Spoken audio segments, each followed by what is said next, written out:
Mark రాసిన సువార్త 5వ అధ్యాయము 34వ వచనం. నీ బాధ నివారణాయను, నీకు స్వస్థత కలుగును గాక. యేసయ్య నీతో చెప్తున్నాడు. దేని విషయంలో అయితే నువ్వు బాధపడుతున్నావో, దేనిని బట్టి నీ హృదయం కృంగుదలతో, బాధతో, ఆందోళనతో నిద్రపోకుండా, ఏ పరిస్థితి అయితే నీ జీవితంలో ఎదుర్కొంటూ ఉందో, ఆ పరిస్థితిని చూసి లేదా ఆ పరిస్థితి గుండా నువ్వు వెళ్తూ నీ హృదయంలో, నీ తలంపులలో, నీ శరీరంలో అనుభవిస్తున్న ఈ బాధంతా దేవుడు ఈరోజు చెప్తున్నాడు. ఈ బాధంతా తొలగిపోబోతుంది. నీ శ్రమంతా తొలగిపోబోతుంది.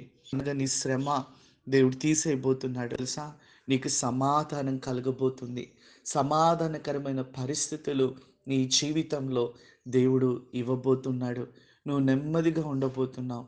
రెండోదిగా, నీ శరీరానికి, నీ పరిస్థితులలోకి లేదా నీ యొక్క రిలేషన్‌షిప్‌లోకి, నీ బాంధవ్యంలోకి దేవుని స్వస్థత రాబోతుంది. మరలా అన్ని సమస్తము సమాధాన స్థితిలోకి ఒకరొకరు సమాధాన పడతారు. నీ శరీరంలో దైవిక స్వస్థత, ఆరోగ్యము తిరిగి కలగబడుతుంది.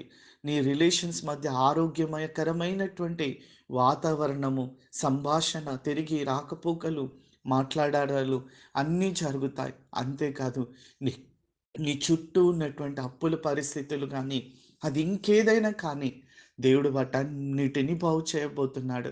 పరిస్థితులు మారబోతున్నాయి. దేవుడు నిన్ను దర్శిస్తున్నాడు. నీ పరిస్థితులలో దైవిక ప్రభావం నువ్వు చూడబోతున్నావు. ఆయన కార్యాలు జరగటం నువ్వు చూడబోతున్నావు. నీ కార్యాలు ఎలా జరుగుతాయో తెలుసా? చాలా సమాధానకరంగా. అసలు నువ్వు ఆందోళన పడవు. ఇప్పటిదాకా పడినావు. ఏదో ఏదో జరిగిపోతదో, ఏమో అయిపోతదన్న భయం నీలో ఉంటది.